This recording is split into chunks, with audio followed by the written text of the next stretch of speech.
Hey Danny, how you doing, man? Yeah. Not too well, Lewis. Oh no, what's wrong? I need to. I've got an apology to make. Oh, did you say something horrible again? Yeah, I didn't. Because I was always of the sort of belief that if I ever get called out on Twitter for saying something that I shouldn't, I would stick to my guns, and not apologise. But luckily, it's not for anything I've said on Twitter. Oh, I see. Is it only something you've said in a slightly less public forum that just goes on the internet all the same? Yes. I see. I got the title wrong. No, it's okay, Danny. We all make mistakes. For this week's episode, I thought that it was one crew over the crew Morty, but it's not. I'm breaking the dramatic tension here. It's actually the old man and the seat. So for those of you excited to hear about one crew over the crew's Morty, fuck, that is hard to say. It is, isn't it? Yeah, that'll be next week. That's episode 3. Could the old man in the seat be the first Rick and Morty episode that doesn't have Rick or Morty in the title? It could be. No, it's not. Lawnmower Dog. Oh, okay, yeah. Anatomy Park. Oh, yeah. So most of season 1 was pretty, Yeah, all right, Danny. Right. Oh shit! How long have we got? We have 28 minutes. Oh, fuck. Right. Okay. I mean, we say this, but last week we had so much time that I was like playing for filler in the middle. Lewis, it's better to get the good stuff out of the way so that we can talk bullshit at the end, it's right? Artificial scarcity. Okay. Yeah.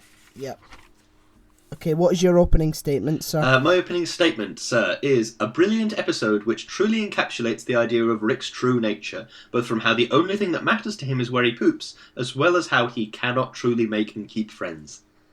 Oh, that's nice. A neat commentary on our hypocritical need for attachment while our tendency to push people away and stay secluded is vital. Good stuff. Okay, right, creepy room questions. Okay, I've got lots of things that I've written down, just thinking, I've written things down and said, that's really clever, that's really funny, that's really funny, that's really good. Like, shake him more, Morty, that was working, that's really funny. And the thing about the funnel on his head with the QR code on the back, and he twists it around and, oh, sorry, like a Lieutenant Commander or whatever it is. I did look that up, and it leads you to the site where you can buy a funnel hat. That's true. I don't think I'm going to buy a funnel hat, but, I would like to. See while we're on the Robo Wars, I have an interesting question. Sure. Are the Robo Wars the origin of Crocubot? I thought that, because I saw the robots, and I was like, oh, that looks like Crocubot. And then obviously the robot. So I guess it could be. Maybe it's some kind of ungodly hybrid that the two side, that somebody on one side or the other generated in order to beat the other. So that terrible Doctor Who concept. The hybrid. That was bizarre. That was fucking weird. Can you imagine a Dalek and a Time Lord mixed together? That would just be... Wasn't the whole point that it was the Doctor? Yeah, it was. But they said that it was Missy. Oh, okay. Sure. And then they were like, no, it's me. As if anyone was fucking surprised. Because that's what Stephen Moffat does. It's going to be a big bad villain. Oh, no, wait. It's the Doctor. Oh! Fucking hell! Didn't see that one coming, Morty. Well, would you like to hear some good news? Go on. We've got 25 minutes. Ask me a question. Did Rick create his shy poo place in his subconscious mind in the hope that someone would use it? In his subconscious mind? What do you mean? Well, did he make it hoping subconsciously that someone would use it? Oh, okay. I really don't know. I have to imagine no, and it's a chance encounter. Right. Because, like, all that stuff with the underground bunker and all that, how he's, like, fighting off aliens and fighting off people as quickly as he can and all that sort of stuff. Yeah, but we know that Rick has a habit of, like, misdirecting people. Like, when he's screaming wubba lubba dub dub and dancing, having a great time, that's really a cry for help. For help. And it's like with, what's the other thing? Yeah, I know what you mean, though. Yeah. Because I don't know if you've ever read, like, it's like Hemingway's book. Okay. You know, The Old Man and the Sea? I only know it by the title of the book, because it looks like the title of this episode, obviously, but no, I don't know the book. Yeah, well, it's about an old man on a boat who's trying to catch a mariner. Okay. And eventually he gets this great respect for it, but in the end it's eaten by a shark. Oh, okay. So it's very similar to Rick's relationship with the guy on Westworld. The guy on that was not what that guy's planet was called. No, the guy what's his name? Arnold. You know, in Westworld, Arnold.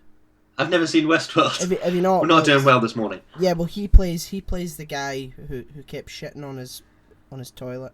Oh, I see. It made me smile how Rick had like all those different gadgets that clearly he had designed and generated entirely to see if people had been to his poop world. Yeah. Like that thing that analysed the stick pattern. It's like, no, it wasn't a falling log, wasn't an animal, wasn't this, and it's like these holographic projections, and then he screamed for a moose, and the moose rammed its head into a tree to open a door. It's all just good, brilliant, classic Rick and Morty type stuff. It is brilliant. I would love a shy pooping place. I would love. It's called the bathroom, Danny. You've got to stop doing it in the middle of Tesco. I know. You need to stop doing it in fields. I would love a planet where I could just have a shit in peace. I see. Is that regularly an issue? Because I have to say it's not an issue for me. Like. Yeah, well, I live in a house with three other people. Yeah. So doing a shit in my room, not in my room, I mean like and my room are like are the only places where I can get any solace. Any solace. I can't help but feel that a lock on the door would solve the shy pooping problem. Well, I mean, we can't get everything we want, Liz. No such thing as locks in Glasgow. No. All the locks have been destroyed. In the Great Lock War of 1973.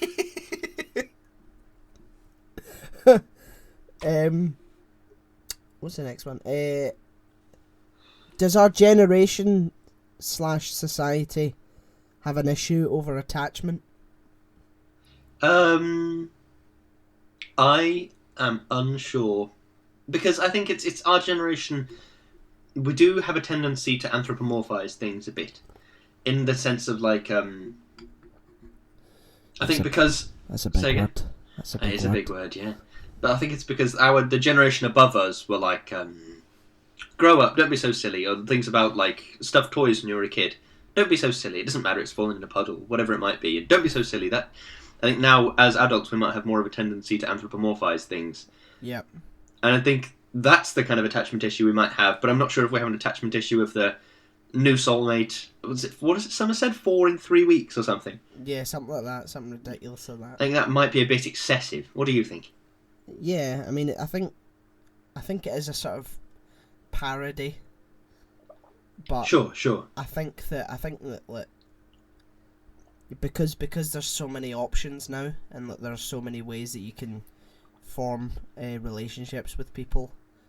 I would say that I think probably it's fair to say that our generation, as a whole, obviously not everyone, probably goes through more partners than the previous generation did. Because all you hear is like, yeah, we met in 1914 and that was it. But then I'd argue that if you correct for like well, not quite a survivor bias, but like back in Victorian times, you only had one wife because you died at 30. Do you know what I mean? It was like, quick, I've got to get married and have kids as quickly as possible. That was like the end goal. Do you know what I mean? Yeah. And I think that if you correct for that, if you give Victorian people the lack of struggle that we have nowadays and the ability to meet people better than we had nowadays. Yeah. Do you know what I mean? I'm not saying I'm not saying it's a bad thing. I certainly wouldn't want. No, neither am I. But 1914, fucking off to war, and you've just that's it. That's you. You might live by. No, I completely understand what you're saying. I just yeah. I one of the things I loathe most of all is misinterpretation of statistics. Like, yes. No, come on now. We have to get this very specifically correct. Yes. Because in Victorian times, you only ever met 5 people, and then you died at 30 from dysentery. So let's get it right. Look at the fucking numbers. I have a question. Go on.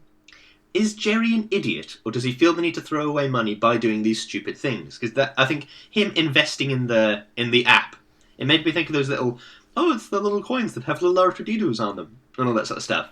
Yeah, and like when Morty's taken away, it's like, okay, I mean they're not vintage, and Beth is like, our son has been abducted, and he's like, you hate me for buying those coins. I think I think he is an idiot. I think it's also a case of he's doing it to. I mean, he doesn't have a job, does he? I don't know what the reverse of emasculate is. To masculate himself. Do you know what I mean? He's doing it to define himself as, I'm a headstrong, powerful man, and I'm going to do these things. And no. Yeah, and like I love how Harmon and Royland give Jerry no chance to redeem himself.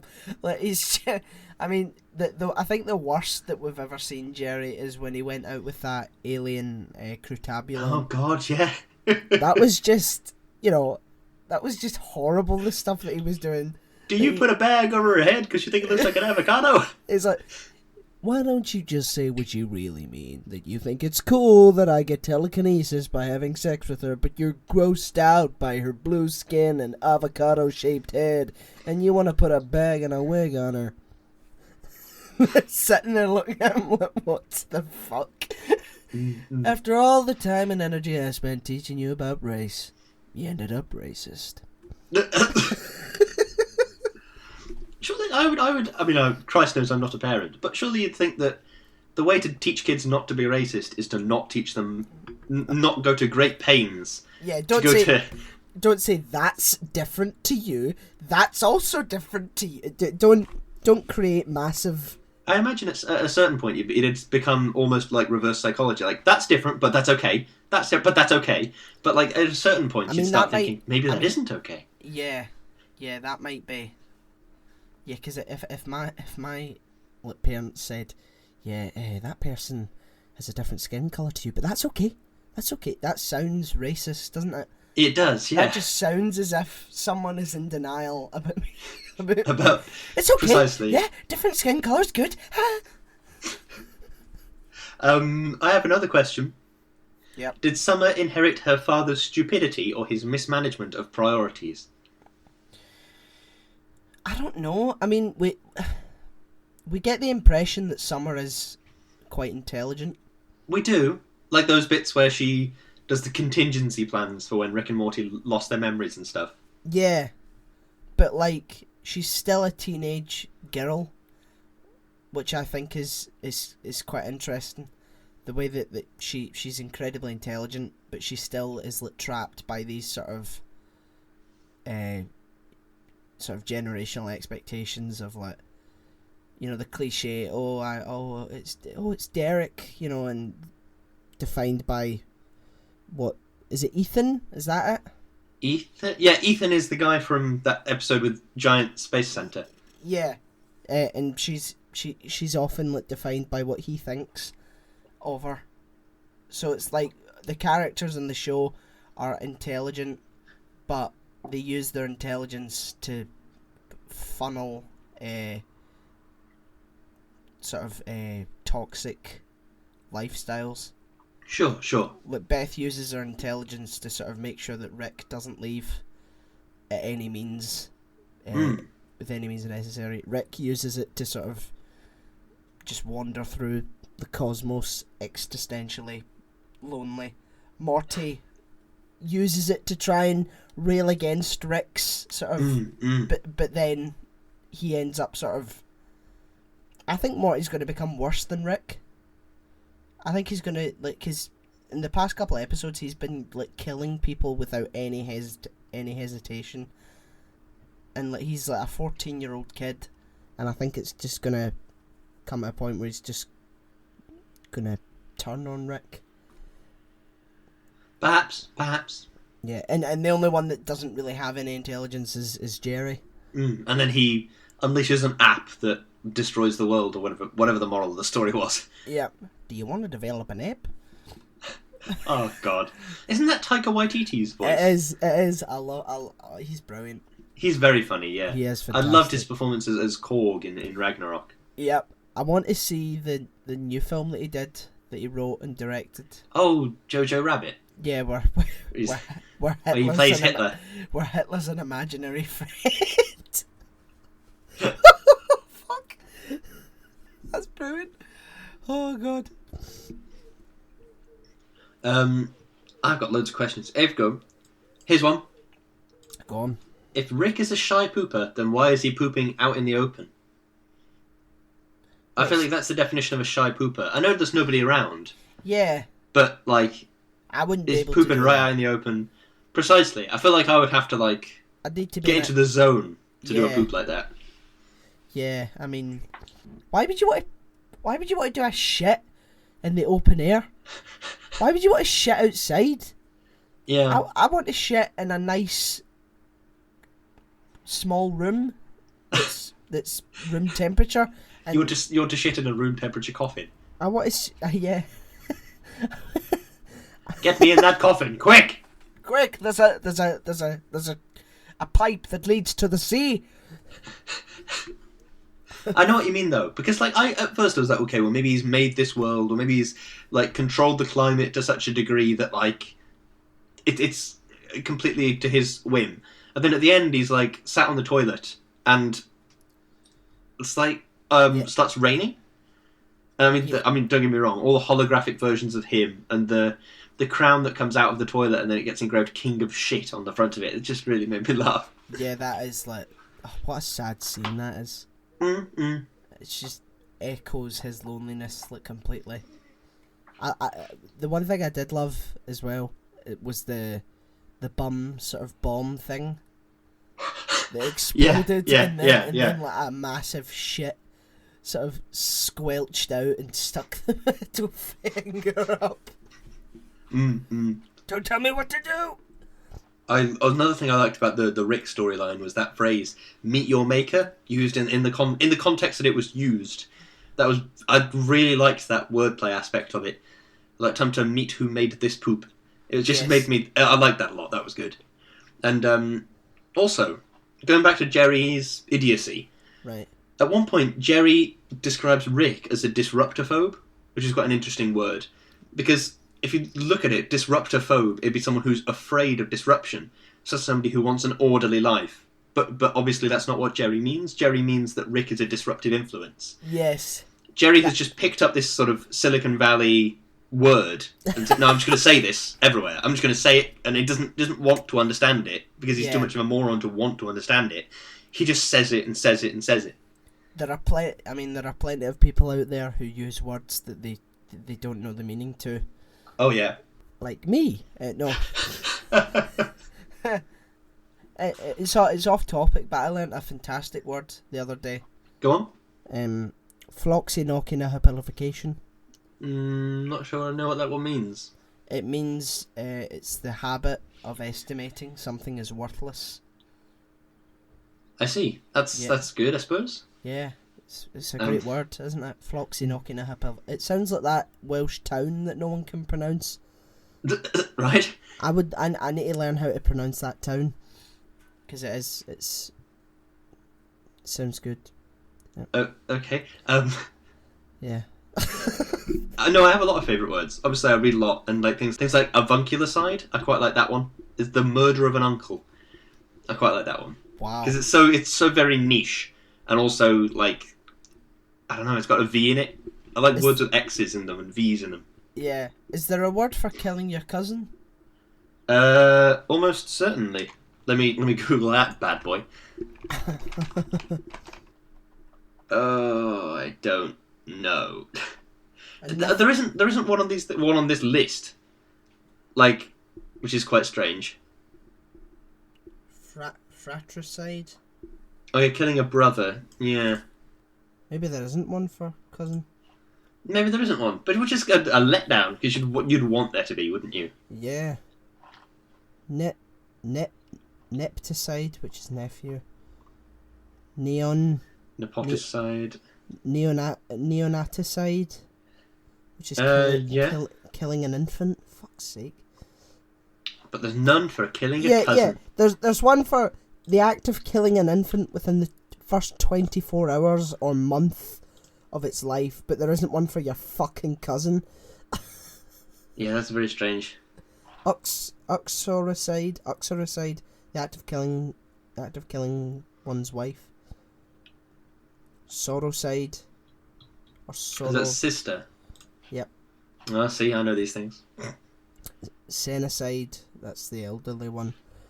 Well, as good as this list reading on air is, it's pretty good. Sorry, guys, we don't give a fuck about Rick and Morty. We've got too many words to look at now.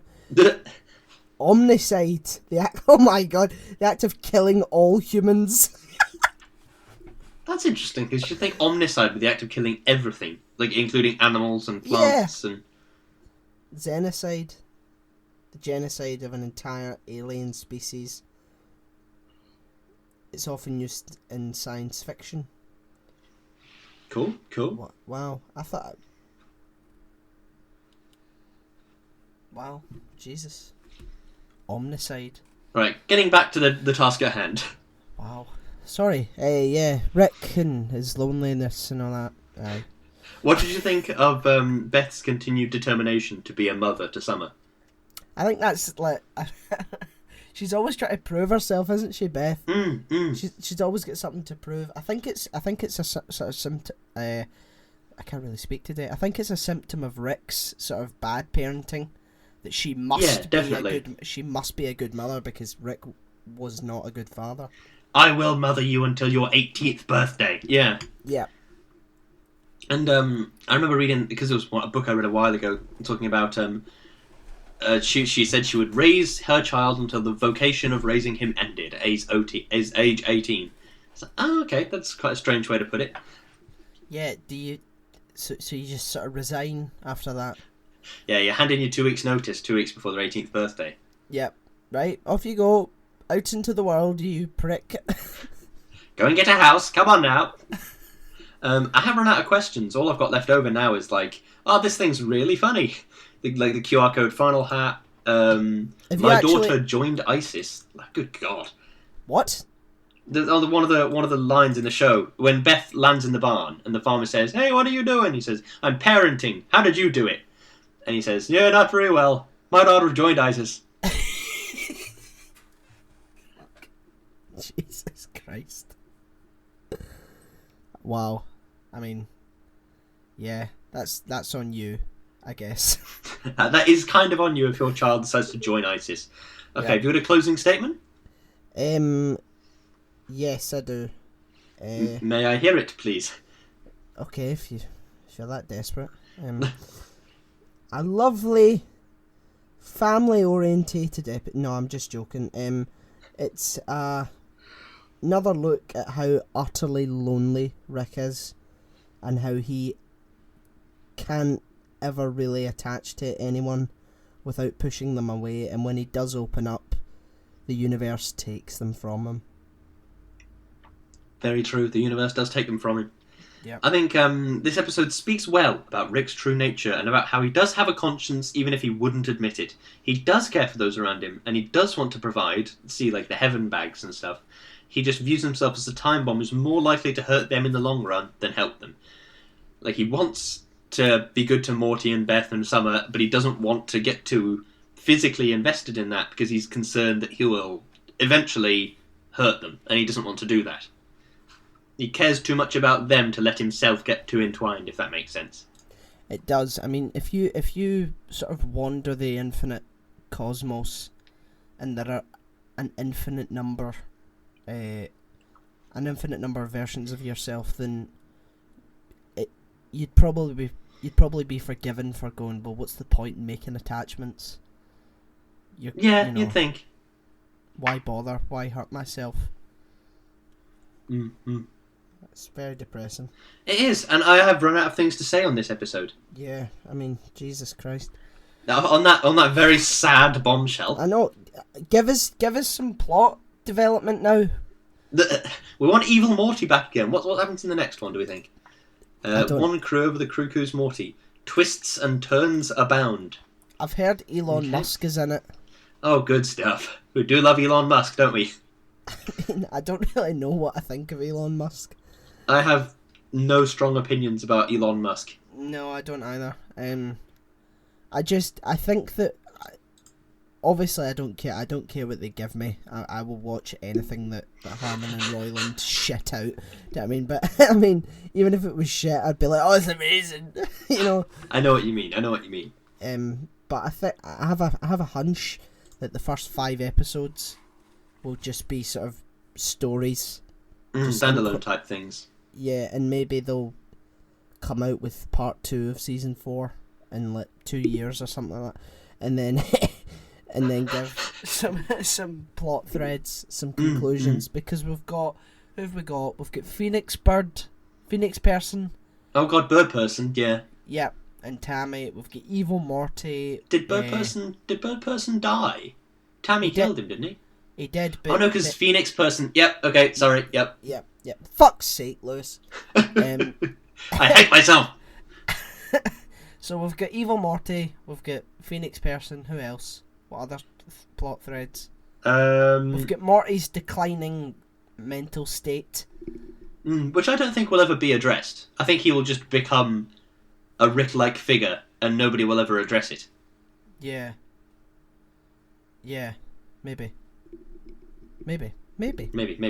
Well, that's it for this week. Next week we are going to be talking about one crew over the Cuckoo's Morty. Thank you very much for listening. I hope you enjoyed this. We do other shows as well. We don't just talk about Rick and Morty. We're also on Patreon. If you feel like it, go and check us out there. Yeah. Thank you very much for listening. Thank you very much. We're so lonely, I hate my life. We're going to do this for 5 more episodes. Way longer than we really should have done it. We should have stopped a long time ago. This is so pointless. I'm going to die alone. I'm going to die alone.